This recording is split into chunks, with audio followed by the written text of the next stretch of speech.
Let's get straight to politics. You know it's our bread and butter, and we love it. Donald Trump talking trade. He comes out flat out in favor of protectionism.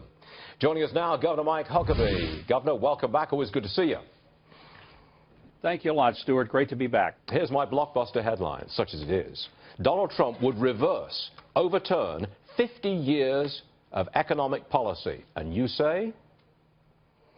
Well, I think he maybe is being unfairly accused of what a lot of people would call raw protectionism. He is for protecting something. He's for protecting America and American workers who have been taking it in the gut for many, many decades. A lot of people who run companies have done very well because they can make their money globally. But if you're an American worker, you have to make your money in your hometown where you live and work. Okay. And a lot of them have lost jobs, pensions, and paychecks, That Stuart. is true. And you've got to have a fair trade policy. That is true. Okay. But if you start imposing tariffs, you know, you charge them at the border when they bring in a car or a spare tire or whatever it is. You charge tariffs at the border. Does that restore well-paid jobs to America? Do you think it does, sir? Not singularly, it doesn't. Look, the reason we've lost a lot of jobs is the three things that have driven many of them away: excessive taxation, regulation, and litigation. That drives the cost up.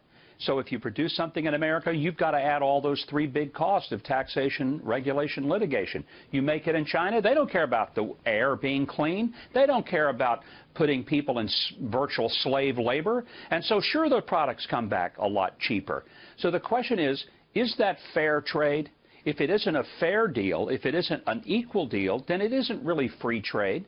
What we're doing is we're exploiting the best holes we can find. And the result is you have people who are losing jobs. We're not manufacturing, and that's a dangerous thing. Okay. Indulge me one moment, and let me give you an example of an American company that I think is looking at capitalism the right way.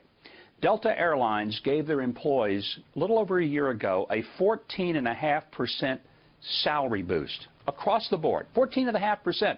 Stuart, that's unheard of. Nobody's given that. And most people aren't getting any bonuses, any increases. Maybe they get a 1.6% cost of living. But the Delta, why did they get that? Because they had record profits. So what did the company do? Did they give it all to the shareholders? They did not. They gave the shareholders some, but they gave the employees a big chunk of it because it was the employees who made that money for them. That's smart capitalism. Well, that airline continues to do well. The elites in business and media and government are uniformly opposed to what I'm calling protectionism, that is the levying of tariffs at the border. The elites are universally opposed to this. You don't think that maybe Trump loses, that's the wrong word to use, but he's touched a nerve, hasn't he? A real nerve here. I was in the UK last week when the Brexit vote went down, Stuart. The elites didn't see that one coming. I mean, it was a roundhouse to the left jaw that they were unprepared for. What has happened in this election is that Donald Trump has touched the nerve of people who know that the elites are out of touch. And the three major sectors of this country, the financial sector, the media sector, and the political sector, are totally disconnected from reality when it comes to how people are struggling. And the result is Donald Trump is winning, and I believe he will win in November, and the elites will tear their garments, and they will, be sitting on the edge of ledges at high buildings. But it's just, at some point, going to have to see a change. I think the biblical expression is gnashing of teeth. Is that correct? Yes, there will be a lot of that, too, a lot of gnashing of teeth. The dentist will have a record year in America. You're good, Governor. You're really good.